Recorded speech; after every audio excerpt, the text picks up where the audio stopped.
노년도 계속해서 성장해가는 과정이다. 인생은 봄에 밭을 갈고 여름에 작물을 심고 가을에 수확하고 겨울에 저장하는 사계절과 같다.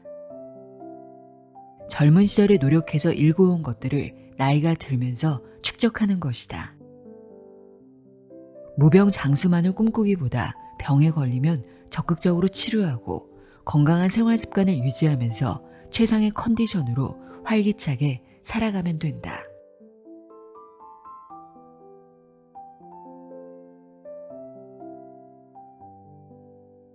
안녕하세요. 나의 소리치 깔피 소리내어 있다입니다.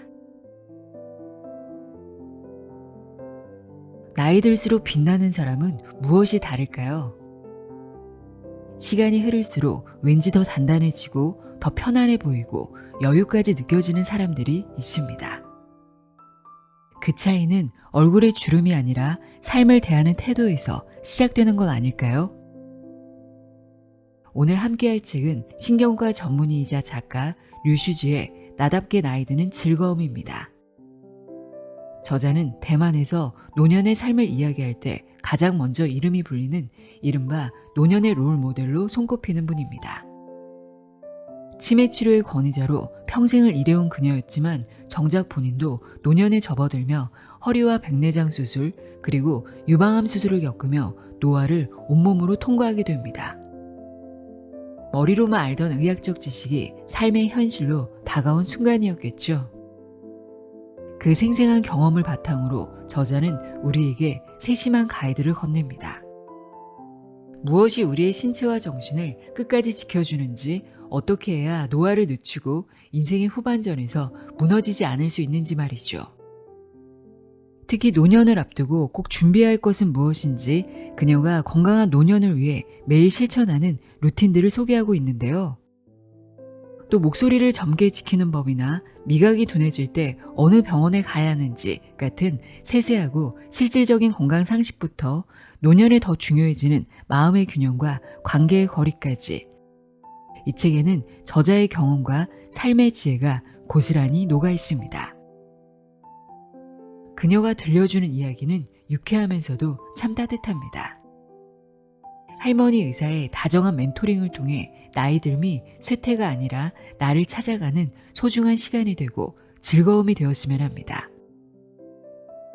그럼 지금부터 나이 듦을 두려움이 아닌 준비와 성찰의 시간으로 바꿔주는 책, 나답게 나이 드는 즐거움 내용의 일부를 읽어드립니다. 귀 기울여 들어보세요. 세상의 모든 지혜를 읽어드리는 소리내어 있다. 구독과 좋아요, 공유는 큰 힘이 됩니다.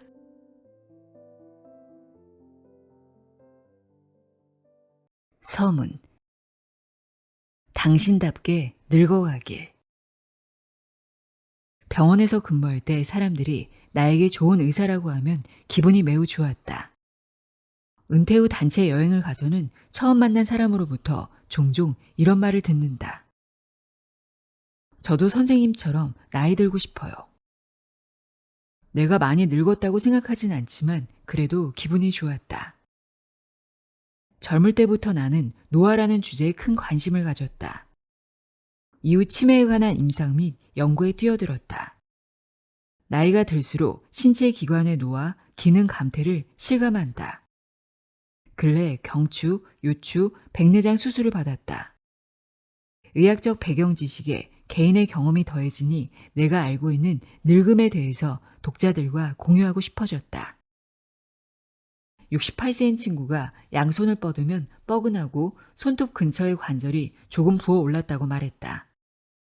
나는 퇴행성 관절염일 것으로 판단했고 명절이 다가오면서 청소를 너무 열심히 한 탓에 관절에 무리가 갔으리라 생각했다. 친구는 내 말에 반박했다. 예전에도 청소는 늘 했는데 왜 여태껏 한 번도 안 부었겠어? 내가 대답했다. 늙었잖아. 이제 시작인 거지. 그녀가 약간 기분이 상한 것 같아 말을 덧붙였다. 사람마다 노화되는 부위가 다른데 손가락부터 노화가 시작된다니 얼마나 운이 좋아. 장수하려면 당연히 늙는 게 먼저다. 어디서부터 늙을지 선택할 수 있다면 얼마나 좋을까? 뇌의 노화, 기억력 감퇴, 인지기능 저하는 누구에게도 우선순위가 아닐 것이다. 그러나 흰머리는 염색하거나 그대로 놔둬도 개성을 드러낼 수 있어서 문제가 되지 않는다. 얼굴의 검버섯과 주름은 보기는 싫지만 성형외과에 가서 살짝 손보면 해결된다. 백내장으로 인해 시야가 흐릿하다면 인공수정체를 삽입하면 되고, 청력이 떨어지면 불편하긴 해도 보청기를 끼우면 된다. 경추 퇴화로 인해 목이 뻐근하고 신경이 눌려 손발이 저리고 힘이 없거나, 요추 퇴화로 인한 허리 통증과 함께 신경이 눌려 발의 통증과 저린 증상이 나타나면 물론 걱정은 되겠지만 약물과 재활, 수술 요법으로 치료할 수 있다.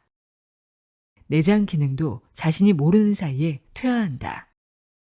예컨대 위장의 소화 능력 저하, 운동 기능 저하로 식사량이 감소하고, 신장 기능의 저하로 약물 대사가 느려져서 동맥경화로 혈압이 상승한다.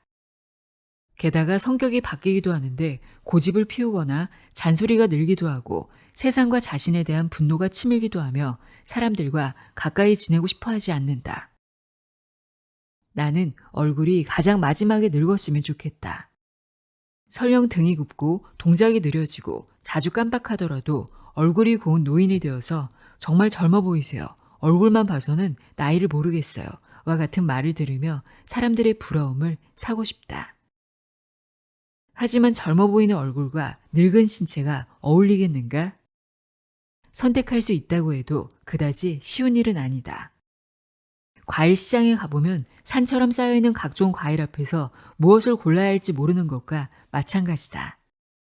나처럼 우유부단한 사람은 가득 쌓여있는 오렌지 더미에서 몇 개를 골라 살핀 다음 흠집이 조금 있으면 내려놓고 다시 고르고, 색깔이 조금 파랗거나 너무 고르다면 또다시 고르고, 이렇게 많은 시간과 에너지를 소비하지만 오히려 다른 사람이나 가게 사장님이 추천해 줄 땐 아무 망설임 없이 좋다고 생각하고 받아든다.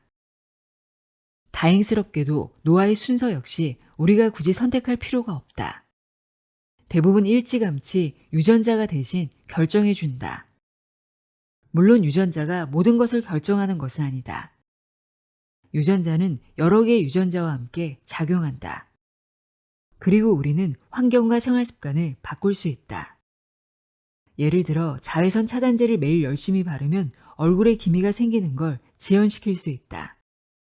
당뇨나 비만의 가족력을 가지고 있다면 과식을 주의하고 운동을 많이 하면 된다. 젊을 때는 세포와 장기가 모두 건강하고 에너지가 넘치기 때문에 질병이 금방 왔다가 금방 사라진다. 중년이 되면 에너지가 줄어들고 만성질환이 점차 나타나기 시작하지만 그 시기에 많은 중년들이 가족과 일을 위해 앞만 보고 달린다. 노년에 들어서면 일과 가정이 모두 안정되면서 가끔은 생각에 깊이 빠지게 된다. 유전자, 환경, 생활 방식, 그리고 기회로 얽히고 설킨 반평생 동안 내가 성취한 게 무엇인가? 만족스러운가? 그럴 만한 가치가 있는가? 앞으로 뭘 하고 싶은가? 편안하고 건강하게 남은 날을 보내기만 하면 될까? 노년에는 자연스럽게 인생의 끄트머리에서 자신을 되돌아보게 된다. 올해 몇 살인지는 중요하지 않다. 현재 평균 수명에서 자신의 유전자와 건강 상태에 따라 몇 년을 더하고 빼서 자신의 남은 생이 얼마인지 추산해보자. 73세인 나는 몇 살을 좀 더 보태면 아마도 앞으로 18년은 더 살지 싶다. 18년이라는 시간은 초등학교부터 석사 학위까지의 시간과 같다. 단지 체력이 점차 떨어질 뿐이다. 직접 남은 시간을 계산해보면 마음가짐과 행동이 달라진다. 마치 박물관에 가서 앞으로 2시간밖에 남지 않았다는 안내를 들으면 중요하고 관심 있고 필요한 전시만 골라서 참관하게 되는 것과 같다. 18년밖에 남지 않은 인생을 생각하면 현재를 더 소중히 여기고 하루하루를 잘 계획해서 좀 더 평온하고 순조로운 노년을 보낼 수 있게 된다. 의외의 사고가 언제 찾아올지, 인생의 마침표를 언제 찍게 될지 모르기 때문에 하고 싶은 일이 있다면 우선순위에 두어야 한다. 은퇴하기 전 나는 행동이 재빠르고 에너지가 넘치며 의료 밖의 세계에 언제나 호기심이 가득했던 중년이었다. 그러다 은퇴를 하고 이후 노년의 세계에 발을 디디며 몸이 퇴화하는 것을 직접 경험하는 중이다. 어떤 부분은 순응하며 받아들이되 어떤 부분은 열심히 회복하고자 노력했다. 그리고 현재 나에게 주어진 신체 기능을 소중히 여기며 언제 어떤 일이 발생할지 모르는 상황에 대한 마음의 준비를 하고 있다. 무엇보다 건강한 생활 습관을 유지하고 독서, 글쓰기를 꾸준히 하면서 좋아하는 사람들과 함께 놀러 다니는 것을 가장 중요하게 생각한다. 시간이 많을 때는 하늘에 떠가는 구름을 바라보며 나의 존재감을 느끼는 것도 퍽 만족스럽다. 태도가 노년의 삶을 결정한다.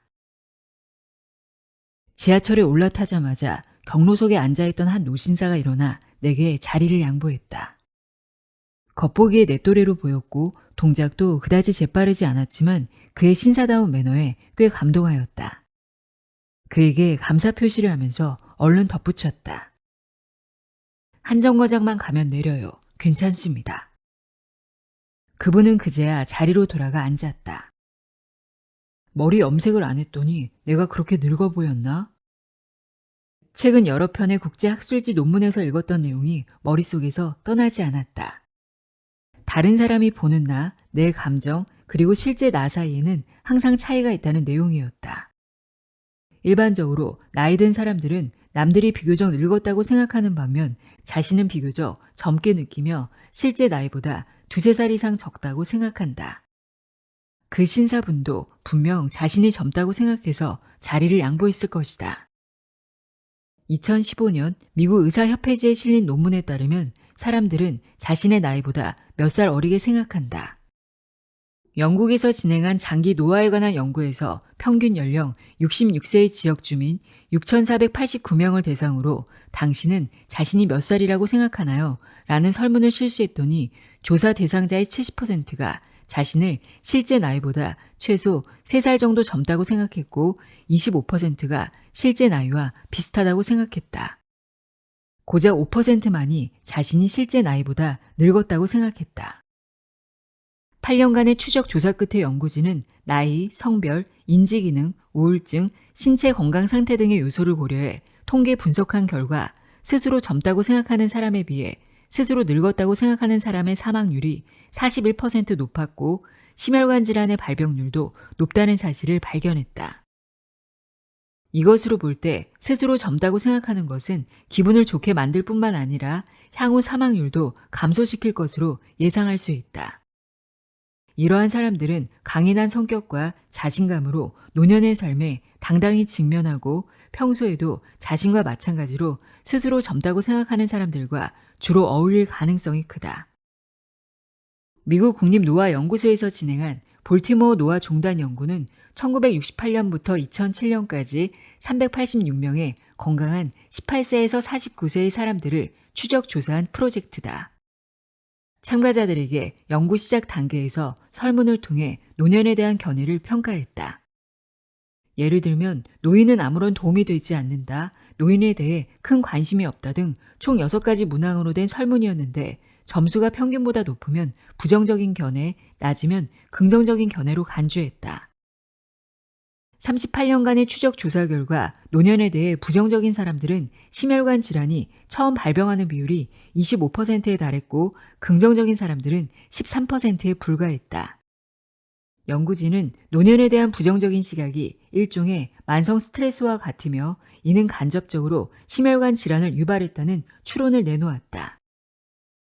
누구에게나 장수의 기회가 주어지는 것이 아니기에 늙을 때까지 살 수 있다는 자체가 행복이라 할 수 있다. 나이가 들면 비록 외모가 바뀌고 체력이 약해지고 만성질환에 걸리고 소득이 줄고 친구들이 하나둘 떠나가지만 동시에 인생의 경험과 지혜가 풍부해지고 삶의 속도를 늦춰 새로운 것을 배우거나 제2의 인생을 펼칠 수 있다. 노년도 계속해서 성장해가는 과정이다. 인생은 봄에 밭을 갈고 여름에 작물을 심고 가을에 수확하고 겨울에 저장하는 사계절과 같다. 젊은 시절에 노력해서 일구어온 것들을 나이가 들면서 축적하는 것이다. 무병장수만을 꿈꾸기보다 병에 걸리면 적극적으로 치료하고 병에 걸리지 않았으면 건강한 생활 습관을 유지하면서 최상의 컨디션으로 활기차게 살아가면 된다. 따라서 젊을 때 노년을 긍정적으로 생각한다면 저절로 적극적이고 늘 성장하며 건강하고 활기찬 노년의 길로 접어들게 될 것이고, 부정적으로 생각한다면 원치 않은 결과를 초래할 것이다. 결국 당신이 노년의 삶을 보는 태도가 당신의 노년을 결정한다고 할 수 있다. 나는 자유로운 할머니. 며칠 전 혼자 택시를 타고 나가 강가를 거닐다가 그만 길을 잃었다.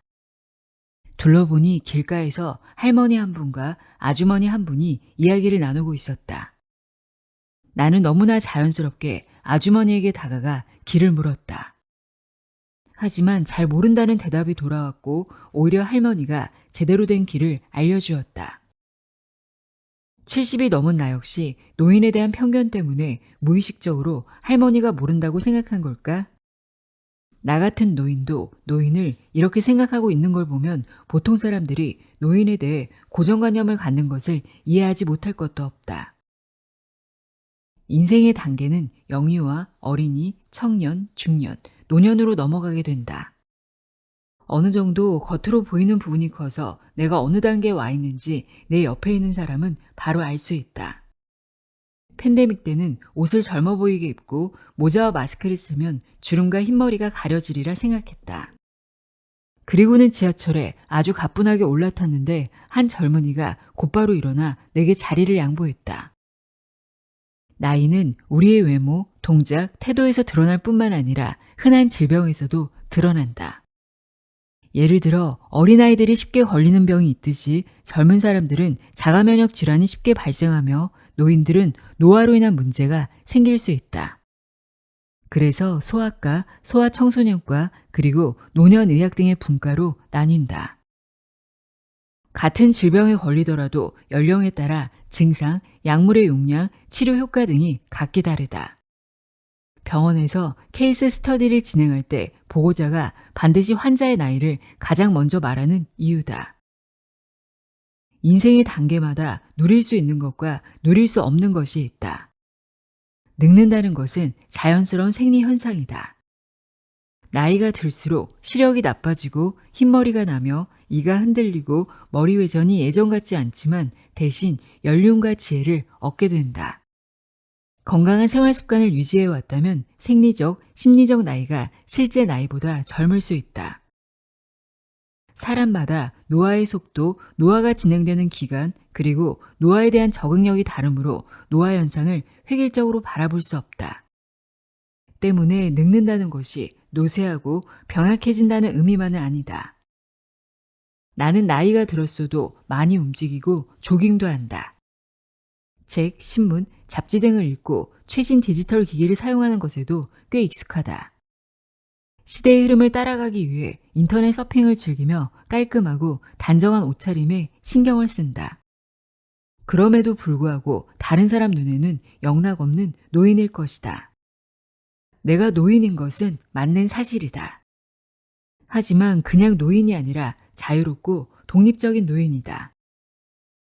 나이 앞에서 위축되지 않기 위한 비장의 카드가 있다. 바로 마음가짐이다. 늙어간다는 사실을 있는 그대로 받아들이고 긍정적으로 생각하는 마인드를 갖는 것이다. 지하철에서 자리를 양보받는 것도 서운해하지 말고 타인의 존중과 배려이기에 감사히 받아들여야 한다. 각종 경로 우대 정책을 살펴보면 노인은 공공버스나 지하철은 무료로 이용할 수 있고 기차와 고속철도 요금은 할인을 받을 수 있으며 다수의 박물관과 미술관도 무료로 관람할 수 있다. 나는 이 모든 혜택을 기쁘게 누리고 있다. 절대 노인의 경제력에 대한 차별이라고 생각하지 않는다. 사람들의 편견이나 고정관념에 대해 분노하지도 일일이 대응하지도 않는다. 세상 일이 내 일이라고 생각하지 않기 때문이다. 인생은 짧다. 그러므로 귀중한 시간과 제한된 에너지를 써야 할 곳과 소중한 사람에게 쓰자. 건강하게 나이 들기 위한 3가지 방법. 2019년 대만 내정부가 발표한 국민의 평균 수명은 81세로 역대 가장 높았다. 2020년 6월 대만의 65세 이상 인구 비율은 15.7%인데 지속해서 상승하는 추세다. 이로부와 장수는 현대사회에서 그다지 문제가 되지 않는다. 어떻게 건강하게 늙느냐, 즉 건강수명이 중요하다. 건강수명을 늘리기 위해서는 심신의 건강 말고도 중요하게 생각해야 할 부분들이 많다. 2020년 2월 4일에 발행한 미국 의학 잡지에 실린 한 논문에서 21세기 장수 처방이라는 문헌을 이용해 건강한 노년을 위한 다음의 3가지 방법을 제시했다. 건강수명을 늘리는 첫 번째 방법은 목표를 가지는 것이다. 미국 정부 지원을 받아 미시간 대학교가 수행하는 종단 연구인 건강과 은퇴 연구에서는 평균 연령 68세인 6,785명을 대상으로 행복 지수에 관한 설문을 시행했다. 이들이 삶의 목표가 있는지 알아보기 위해 삶의 목표가 없는 사람들도 있지만 나는 그렇지 않다와 같은 7가지 질문을 했다. 점수가 높을수록 삶의 목표가 뚜렷한 것을 의미한다. 4년 후 이 연구를 통해 점수가 가장 낮은 사람의 사망률이 점수가 가장 높은 사람보다 2.43배 높다는 사실이 발견되었다. 이것으로 볼 때 삶의 목표를 갖는 것이 건강에 도움이 된다고 할 수 있다. 어떤 메커니즘에 의한 것인지는 밝혀지지 않았으나 아마도 혈중 코르티솔과 염증 유발 세포 호르몬의 농도 저하와 관련이 있을 것이다. 누구나 어린 시절 나의 꿈에 관한 글을 써본 적이 있을 것이다. 노년에도 목표가 있어야 의미와 가치가 있는 삶을 살아갈 수 있다. 원대한 목표가 필요한 것은 아니다. 자원봉사를 지원한다거나 지역의 대학을 간다거나 악기, 도예, 글짓기, 그림, 댄스 스포츠 같은 취미도 충분히 목표가 될 수 있다. 손주를 돌보는 것도 스스로 즐거움을 얻고 자식들에게 도움을 준다는 보람을 느낀다면 괜찮다. 이처럼 새로운 분야에 도전하면서 본인의 시야를 넓히고 성취감을 얻을 수 있다. 두 번째 방법은 대인관계를 유지하는 것이다. 사교활동은 정신적 스트레스를 해소하거나 다양한 인맥으로부터 도움을 받을 수 있어 건강관리에 도움이 된다. 사람은 사회적 동물이므로 가까운 사람들의 도움과 관심이 필요하며 소속감을 느껴야 외롭거나 우울하지 않을 수 있다. 오랜 직장 생활 동안 주로 동료들과 가까이 지내다 보니 은퇴 이후에야 자신이 친구가 없다는 사실을 깨닫는 경우가 있다. 젊을 때 자신의 흥미나 필요에 따라 다양한 동호회에 가입하는 것도 방법이다.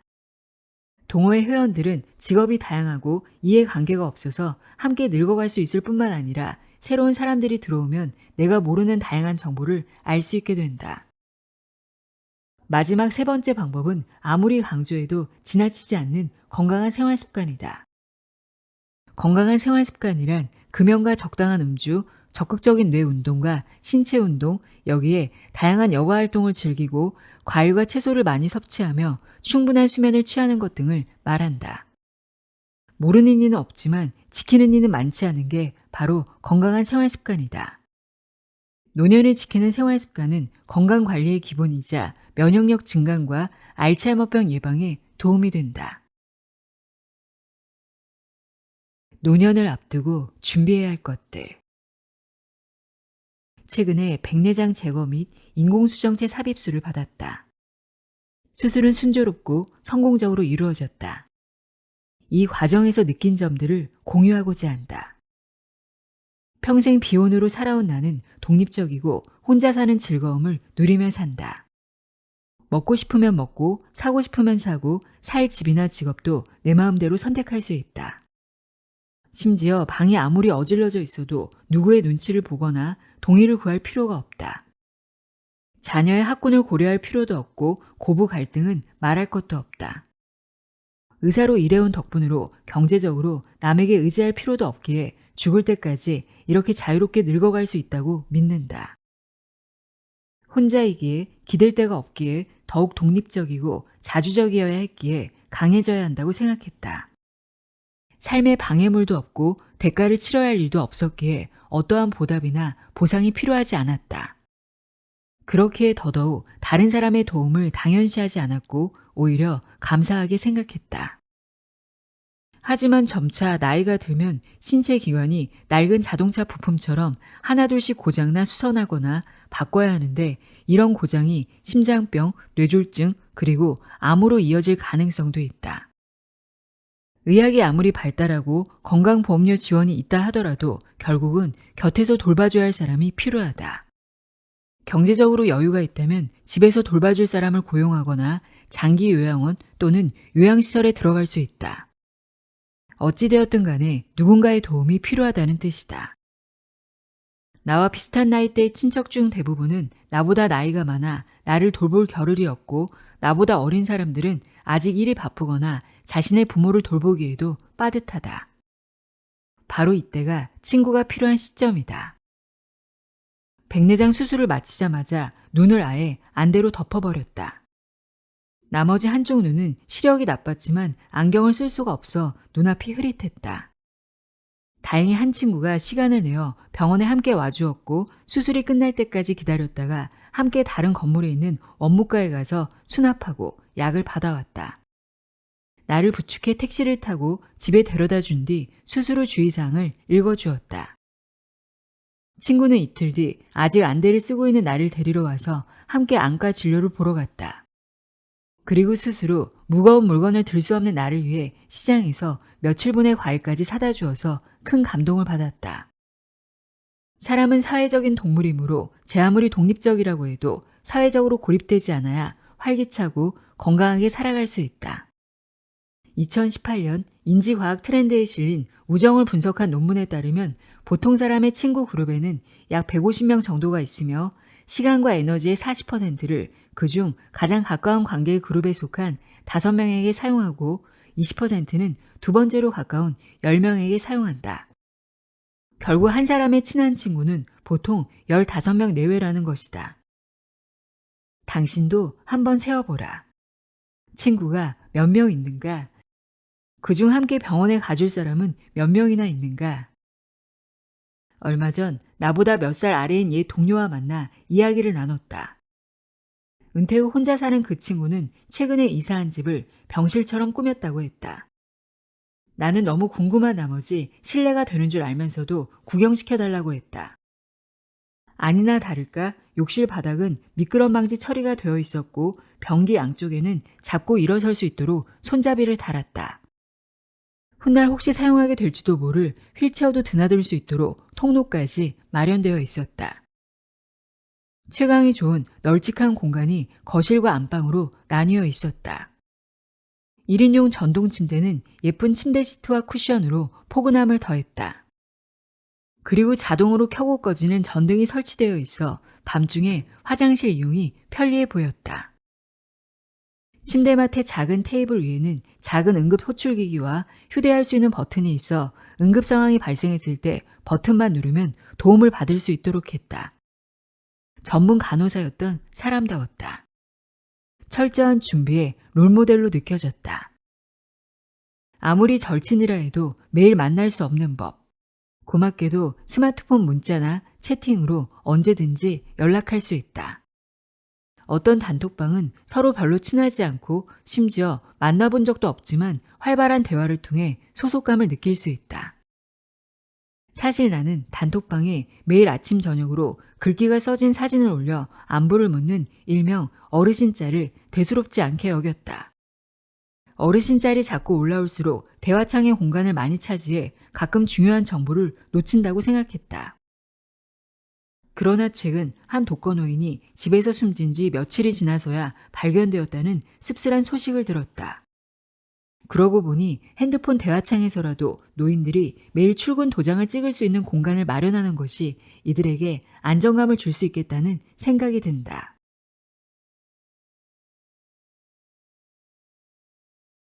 매일 실천하는 6가지 루틴.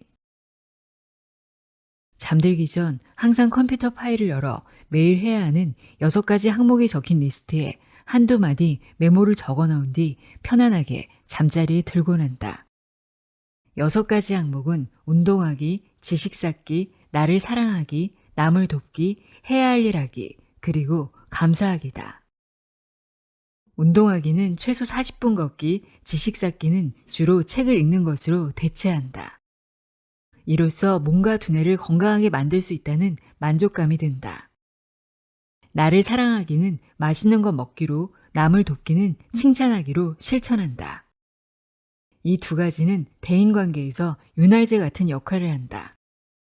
해야 할 일 하기는 이런저런 회의를 함으로써 채워지는데 맡은 책임을 다하는 것일 뿐만 아니라 내 스스로 가치 있다는 생각이 든다. 마지막으로 감사하기는 대중교통에서 자리를 양보받거나 새 책을 내게 될 때 실천한다. 내가 얼마나 행복한 사람인가를 다시 한번 깨달으면서. 6가지 항목 중 내가 가장 중요하게 생각하는 것은 감사하기다. 인생을 살아가면서 종종 일이 뜻대로 되지 않거나 꼴보기 싫은 사람을 마주치게 되는데 이럴 때 생기는 부정적인 감정을 스스로 증폭시켜 오히려 세상의 다른 아름다움을 못 보고 지나치는 경우가 있다.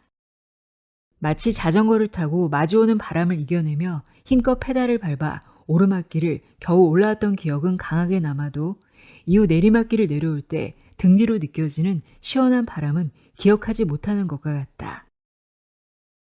매 순간 긍정적인 면을 보고 긍정적으로 생각하는 습관을 기른다면 감사하는 마음이 자연스레 생겨난다. 의학적으로도 맞는 말이다.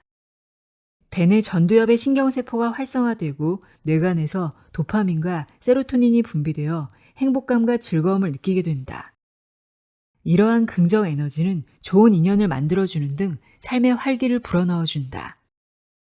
낙관적인 태도를 가지면 병에 걸리더라도 적극적인 치료를 받게 되어 몸과 마음 그리고 영혼의 선순환으로 이어진다.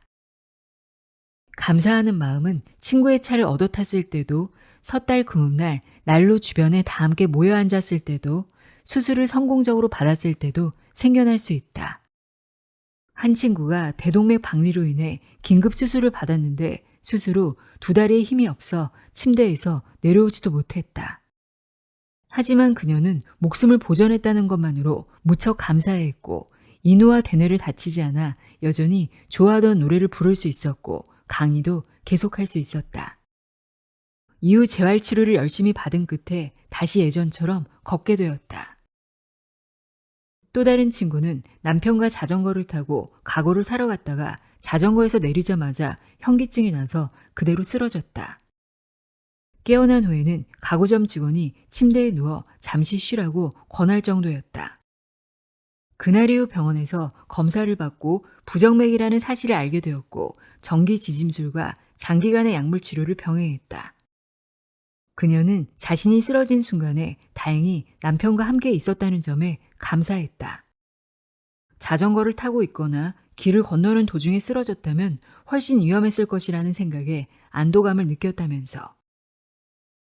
지난 한 해를 돌이켜보면 감사할 일이 너무도 많다. 매일의 삶 속에서 감사함을 발견할 수 있다면 바깥 세상이 아무리 시끄럽고 어지러워도 나의 몸과 마음은 평온하고 행복할 것이다. 알츠하이머 검사는 언제 받아야 할까? 언젠가 만약 내가 치매라면 이라는 주제로 강연을 했는데 현장에서 뜨거운 질문 공세가 이어졌다. 한 사람이 내게 물었다.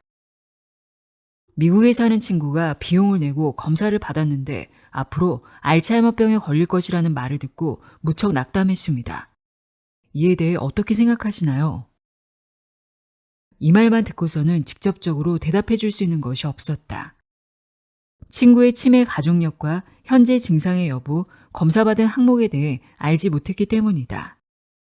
하지만 이 질문이 일반인들 사이에서 아주 관심 높은 주제라는 건 알게 되었고 나도 생각해 보게 되었다.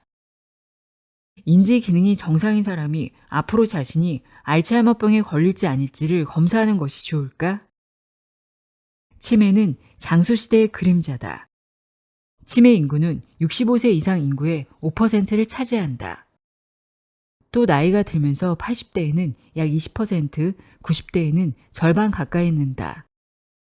그 중에서도 알츠하이머병이 치매의 60% 정도로 가장 흔하다. 알츠하이머병의 5% 정도는 상염색체 우선 양식으로 유전되며 대개 65세 미만의 나이에 일찍 발병한다. 늦게 발병하는 알츠하이머병의 원인은 아직 밝혀지지 않았지만 고령, 낮은 교육 수준, 적은 신체 활동, 고혈압, 고지혈증, 중풍 등의 위험 인자와 관련이 있다. 알츠하이머병의 정확한 진단을 위해서는 되뇌를 해부해야 한다. 다시 말해 되뇌 조직에 아밀로이드 플라크와 신경섬유 덩어리, 타우 단백질이 있는지 봐야 한다. 두 병변은 증상이 나타나기 20-30년 전부터 뇌에 서서히 쌓이기 시작해 뇌세포가 더 이상 정상적인 기능을 유지할 수 없을 때 비로소 치매를 일으킨다. 이 때문에 수년간 전문가와 학자들이 혈액이나 뇌척수액의 아밀로이드나 타우 단백질의 농도, 뇌포도당과 아밀로이드, 타우 단백질 PET 촬영 등을 통해 알츠하이머병의 생체적인 지표를 찾는데 주력해왔다. 이러한 검사는 학술적 연구 가치가 있고 신약 개발을 위한 효능 평가에도 기여하지만 검사라는 것에는 민감도와 특이도가 있다. 따라서 검사 결과는 단지 발병 확률만 제공할 뿐 향후 알츠하이머병에 걸릴지를 100% 정확하게 진단하거나 예측할 수 없다. 저위험군이라고 해서 반드시 알츠하이머병으로부터 안전하다고 할 수도 없다. 더욱이 현재 알츠하이머병은 완치가 불가능한 데다 발병 전에 예방할 수 있는 약이 현재까지는 없다. 따라서 일반적으로 인지기능이 정상이고 치매 가족력이 없는 사람에게는 단순히 예측을 위한 검사를 권장하지 않는다. 1986년 미국의 데이비드 스노든 박사가 노트르담 수녀학교 출신 수녀들을 추적 조사한 수녀 연구처럼 미국에서는 많은 장기 역학 추적 연구가 실행되고 있다. 이런 연구는 보통 연구 대상 가운데 약 3분의 1을 차지하는 생전에 치매를 앓지 않은 노인을 대상으로 사후 대뇌 부검을 진행하고 알츠하이머병의 병리학적 변화를 발견하는 식으로 진행된다. 이에 따르면 노인들의 대뇌에 상당한 양의 아밀로이드 플라크와 신경섬유 덩어리가 있더라도 교육을 받고 머리를 많이 쓰는 등 평소에 인지 기능을 많이 사용했다면 치매를 앓지 않을 수 있다. 정말이지 반가운 소식이 아닐 수 없다. 알츠하이머성 치매 관련 분야의 권위지인 알츠하이머 리서치에 발표된 논문도 이와 같은 내용을 뒷받침한다. 지역사회 주민 가운데 치매를 앓고 있지 않은 노인과 성직자 2,738명을 대상으로 매년 인지기능 검사를 시행해 치매 여부를 평가하고 연구 참가자가 사망할 때까지 18년간 추적 조사를 하였으며 사망 후에는 되뇌 부검을 통해 알츠하이머병이나 중풍 등의 뇌병변이 있는지 확인했다. 중간 분석에 따르면 치매가 아닌 노인 134명 가운데 37%의 대뇌에 알츠하이머 병변이 뚜렷하게 나타났다. 그 노인들은 인지 기능에 아무 문제가 없었다. 이는 곧 인지 기능을 충분히 사용함으로써 알츠하이머병의 뇌병변으로 인한 증상을 낮추거나 상쇄할 수 있다는 것을 보여준다. 이처럼 인지 기능은 정상이지만 되뇌에는 병변이 있는 불일치 현상은 사람의 되뇌에 일정 수준의 방어력과 회복력이 있다는 것을 의미한다. 해당 논문이 발표되었을 때는 이미 966명의 참가자가 되뇌 부검을 받았다. 분석 결과 되뇌의 방어력은 나이가 들면서 약해지지만 얼마나 오랜 기간 교육을 받았는지에 따라 강해지기도 하며 사회적 지위와 문해력 그리고 과거의 여가 활동 횟수와 정비례한다. 여가 활동에는 유년 시절부터 중년 시절까지 꾸준히 할 수 있는 TV 보기, 라디오 듣기, 신문 보기, 잡지 보기, 책 읽기, 게임, 바둑, 그리고 박물관 다니기 등이 포함된다. 나는 강연 질문자에게 친구분의 검사 결과와는 별개로 책을 많이 읽고 머리를 많이 쓰고 여가 활동을 많이 하면 알츠하이머병에 걸릴 확률을 낮출 수 있다고 대답했다. 그리고 인지 기능을 충분히 사용해야 되뇌의 방어력을 키울 수 있고 그래야 되뇌의 병변이 생기더라도 병증이 나타나지 않고 치매를 예방하려는 목적을 이룰 수 있다고 덧붙였다. 목소리의 젊음을 지키는 방법. 50이 넘으면 목소리도 노화되기 시작한다. 때로는 얼굴을 보지 않고 목소리만 듣고도 상대방의 나이를 어느 정도 가늠할 수 있다. 물론 목소리의 노화로 인한 불편함보다는 시력과 치아의 노화나 머리가 하얗게 새는 것으로 인한 스트레스가 더 크지만 사람의 발성과 관련된 기관에는 성대가 있는 후두, 폐와 상부 호흡기, 그리고 안면 근육, 구강, 비강 등의 공명강이 있다. 이 기관들의 병변이 생기면 목소리에 영향을 줄 수 있다. 예를 들어 상부 호흡기에 감염이 발생하면 쉰목소리가 날 수 있다. 또한 치아가 없으면 말할 때 바람 빠지는 소리가 날 수 있다. 성대 결절일 경우 쇳소리가 날 수 있고 안면 신경 마비가 있는 사람은 목소리가 또렷하지 않으며 파킨슨병 환자는 말투가 단조롭고 어눌한 특징이 나타날 수 있다. 이렇듯 질병에 의한 경우를 제외하고는 노인이 되어 목소리가 변하는 건 노화로 인한 것일 가능성이 크다. 목소리가 작아지거나 음성이 낮아지고 쉰 목소리 또는 떨림이 생기며 목소리를 오래 낼 수 없고 음색이 단조로워진다.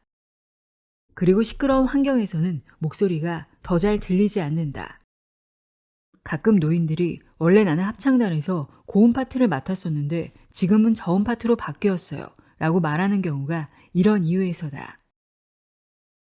성대는 두 개의 주름진 점막으로 이루어져 있는데 점막의 주름은 다시 상피층, 고유층, 그리고 근육층으로 이루어져 있다. 성대가 노화되면 고유층의 탄력이 떨어지고 근육이 수축하여 성대가 얇아지고 딱딱해진다. 그래서 발성 시 성대를 완전히 닫지 못해 노인성 후두가 나타난다. 해외의 한 역학 연구에 따르면 약 10%의 노인이 노인성 후두로 고통받고 있다. 게다가 청력까지 퇴화하여 사교활동을 꺼리게 되고 우울해지기 쉬우며 결국 삶의 질이 떨어진다.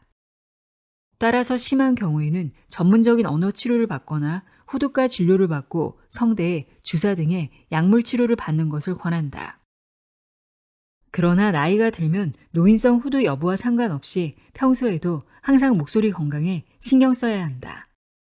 우선 물을 자주 마셔서 목구멍의 점막이 촉촉함을 유지할 수 있도록 한다. 또한 담배를 줄인다. 담배는 목을 건조하게 만들고 뜨거운 연기는 성대를 다치게 한다. 매운 음식도 피하는 것이 좋다. 특히 역류성 식도염이 있는 사람은 위산이 오랜 시간 인후를 자극해 건조하게 만들고 목을 쉬게 만든다. 크게 고함을 치지 않는 것도 중요한 습관이다. 성대를 과도하게 사용하면 안 된다. 만약 큰 소리로 말하는 직업을 가졌다면 1시간마다 5분씩 휴식을 취해야 한다. 감기에 걸렸다면 더욱 성대를 쉬게 하고 말을 줄인다. 마지막으로 매일 10분에서 15분 정도 큰 소리로 책을 읽거나 매주 최소 한 번은 노래를 부른다. 성대와 후두의 근육은 신체의 다른 근육과 마찬가지로 단련을 해야 강해진다. 가수들이 나이가 들어도 성대가 노화되지 않는 이유가 어쩌면 오랜 시간 성대를 훈련해온 것과 관련이 있을 수 있다. 미국의 유명 가수 앤디 윌리엄스가 대만에서 콘서트를 했을 당시 79세의 고령이었음에도 목소리가 여전히 부드럽고 듣기 좋았던 것을 보면 아무래도 신빙성이 있다. 대상포진이라면 차라리 다행이다. 2주 전 73세의 처녀사는 왼쪽 허리가 저리 태우는 것을 느꼈고 곧이어 바늘로 찌르는 것 같은 통증이 시작되어 너무나 괴로웠다. 반년 전쯤 그녀는 오른쪽 허리 통증에 시달렸는데 우측 신우 요관암이라는 진단을 받고 우측 신장과 요관을 절제하는 수술을 받아서 왼쪽 신장만 남아있는 상태다. 혹시 좌측 신우 요관에 문제가 생겼거나 암이 전이된 것은 아닌지 걱정했다. 증상이 3일째 이어져서 병원에 갔으나 주치의가 하필 없는 날이어서 응급실에 접수했다. 그녀에게 신우 요관암 병력이 있었기 때문에 응급실 의사가 곧바로 초음파 검사를 진행했고 좌측 신장과 순요관에 아무 이상이 없는 것을 확인하고 진통제를 처방해 주었다. 그러나 진통제를 먹어도 통증이 줄어들지 않았다. 7일째 되던 날 왼쪽 허리에 붉은색 수포가 올라왔고 친구가 신경과에 가보라고 권했다. 딱 봐도 대상포진이었다. 이 사례를 통해 대상포진에 관한 중요한 몇 가지 사실을 알 수 있다. 우선 대상포진은 증상이 완전히 나타난 뒤에는 진단하기 쉽지만 수포가 생기기 전에는 알아차리기 어려우므로 지속적인 관찰이 매우 중요하다. 대상포진에 왜 걸리는 걸까? 어떤 후유증이 있을까? 항바이러스제를 복용해야 할까? 백신의 효과는 어떨까? 많은 사람들이 어릴 때 수두를 앓은 적이 있다. 수두 바이러스는 영구적으로 척수나 뇌신경의 백은 신경절에 잠복해 있다. 점점 나이가 들고 피곤한 상태가 되어 면역력이 저하되는 순간 수두 바이러스가 급속도로 활성화되어 신경절에서부터 감각신경을 따라 말초신경까지 퍼져 신경통을 일으키고 마지막으로 피부에 도달해 붉은색 수포나 농포가 생긴다. 농포는 고름이 잡힌 물집이다. 일반적으로 몸의 한쪽에만 생기며 뱀 피부라고 불리기도 한다. 여러 신경이 모두 감염될 수 있지만 보통 흉신경, 요축수신경, 3차 신경에 가장 흔하게 감염이 일어난다. 바이러스가 침범한 신경이 분포된 신체 부위에 따라 흉통, 복통, 요통 및 3차 신경통 등의 증상이 나타나는 것이다. 보통 통증이 시작되는 날부터 수포가 생기기까지 약 5일 정도 걸리는데 이 기간 동안 통증을 참고 병원에 가지 않는 사람은 거의 없다. 하지만 붉은 수포가 아직 생기지 않았으므로 의사들이 바로 알아차리지 못하고 협심증, 당남염 또는 신장 질환으로 알기 쉬우며 나중에 돌이켜보면 사실 불필요했던 검사들을 받는 경우도 흔하다. 대상포진은 나이와 상관없이 나타나는 흔한 질병이지만 50대에게서 가장 흔하게 나타난다. 만약 85세까지 산다면 대상포진에 걸릴 확률이 약 50%라고 볼 수 있다. 면역력 결핍 환자의 경우 발병률이 동년배의 20에서 100배에 달한다. 대상포진은 2주 뒤에 보통 회복되지만 일부 소수에게서 척수염, 뇌염 또는 뇌졸중 등의 후유증이 나타난다. 그중 가장 흔한 것이 대상포진 후 신경통인데 포진이 사라지고 난 뒤에도 통증이 계속되거나 더욱 심해져서 3개월에서 수년까지 지속되면서 삶의 질을 크게 떨어뜨린다. 환자는 항간질약 또는 항우울제를 복용해 신경통을 조절하기도 한다. 나이가 많은 사람, 초기에 발생한 포진의 범위가 넓고 통증이 심한 사람의 경우 대상포진 후 신경통이 더 쉽게 나타난다. 포진이 생긴 후 72시간 내에 항바이러스제를 먹으면 통증을 낮출 수 있고 포진 범위도 줄일 수 있다. 만약 특별한 접종 금기사항이 있는 것이 아니라면 60세 이상은 대상포진 백신 조스타박스를 맞는 방법도 있다. 이는 생백신이며 약 50에서 70%의 면역 효과가 있고 포진 후 신경통 예방 효과도 66%에 달하며 효과는 최소 5년간 유지된다. 천여사는 대상포진에 효과적으로 대처하기 위해서 연고나 약효가 센 진통제를 복용하는 것 외에도 의사에게 항바이러스제를 처방받았다. 일주일 뒤 통증이 많이 완화되었고 수포도 점차 가라앉아 거의 다 회복했다. 병의 원인을 찾고 이에 맞게 치료를 받고 난 후에야 천여사는 비로소 안도의 한숨을 내쉬었다.